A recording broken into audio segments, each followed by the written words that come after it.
Masjid syarat sejarah ini menyimpan arsitektur unik, tradisi tujuh muazin dan warisan Wali Songo yang masih lestari.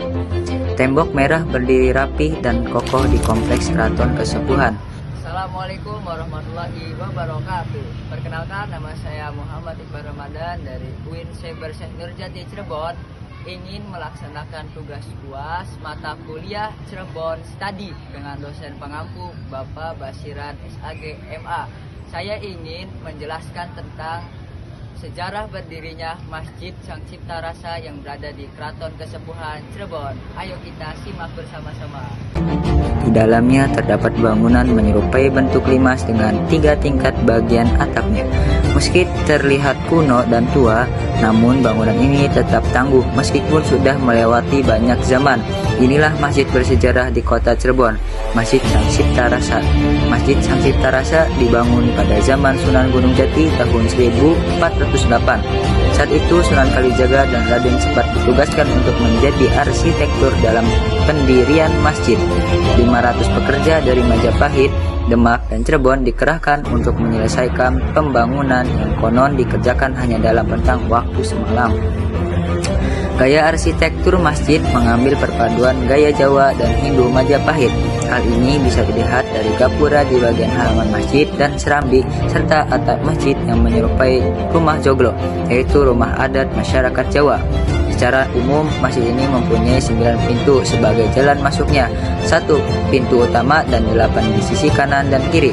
Pintu utama masjid yang berukuran 240 cm hanya dibuka pada saat sholat Jumat dan hari besar Islam lainnya seperti Maulid Nabi, Salat Idul Fitri, dan Idul Adha. Sedangkan pintu di bagian samping dibuat lebih rendah dengan ukuran 160 cm. Hal ini menyimpulkan bentuk penghormatan dan merendahkan diri saat memasuki masjid. Selain itu bertujuan juga untuk menyamakan bahwa kedudukan manusia di mata Tuhan sama dan sederajat. Masjid Sang Cipta Rasa pada awalnya dibangun dengan 12 tiang penyangga atau saka guru yang terbuat dari kayu jati. Namun karena faktor usia, kayu penyangga ditopang dengan tiang-tiang yang terbuat dari besi serta menambahkan 18 penyangga baru saat pemugaran yang dilakukan pada tahun 1977. Pada bagian mihrab atau tempat imam memimpin salat terdapat 3 ubin yang dipasang oleh Sunan Gunung Jati, Sunan Kalijaga, dan Sunan Bonang. Ketiga unsur ini mewakili iman, Islam, dan ihsan. Terdapat unsur Majapahit yang terukir dalam mihrab tersebut dan memiliki kuncup daun teratai yang dibuat oleh Sunan Kalijaga. Mimbar dibangun menyerupai kursi dengan 3 anak tangganya. Mimbar yang diberi nama Sang Rangga Kosa ini terukir motif membentuk bunga dan lantai di setiap sisinya. Masjid ini juga didekorasi dengan maskurah, bangunan atau pagar yang terbuat dari kayu. Ini merupakan tempat yang diperuntukkan bagi keluarga Keraton Kesepuhan dan Keraton Kanoman. Letaknya berada paling depan di sebelah kanan dan paling belakang di bagian kiri. Masjid Sang Cipta Rasa memiliki makna bangunan yang agung, sengaja dibangun untuk dipergunakan umat untuk beribadah kepada Sang Maha Pencipta, Allah Subhanahu wa Ta'ala. Hal ini tercermin dalam 3 kata yang mewakili nama masjid, yaitu Sang yang berarti keagungan, Cipta yang bermakna dibangun, dan Rasa yang berarti digunakan.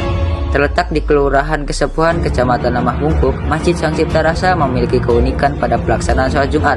Jika biasanya masjid-masjid lain hanya menggunakan 1 muazin untuk mengumandangkan azan, ini tidak terjadi di Masjid Sang Cipta Rasa. 7 muazin dikerahkan untuk memanggil para jamaah yang akan melaksanakan ibadah sholat Jumat. Tradisi ini berawal dari gangguan aji mancangan wulung yang kerap datang menjelang saat subuh dan menebar petaka. Beberapa muazin yang mencoba memandangkan azan menjadi korban amukannya.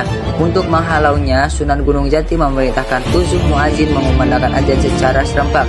Sejak saat itu, aji manjangan wulung tak pernah lagi mengganggu ibadah di Masjid Sang Cipta Rasa.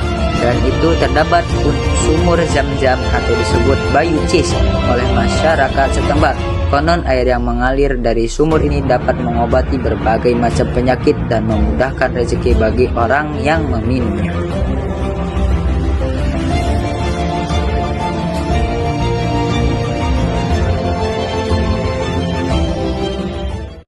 Cukup sekian dari saya, kurang lebih ya mohon maaf. Semoga video ini bermanfaat.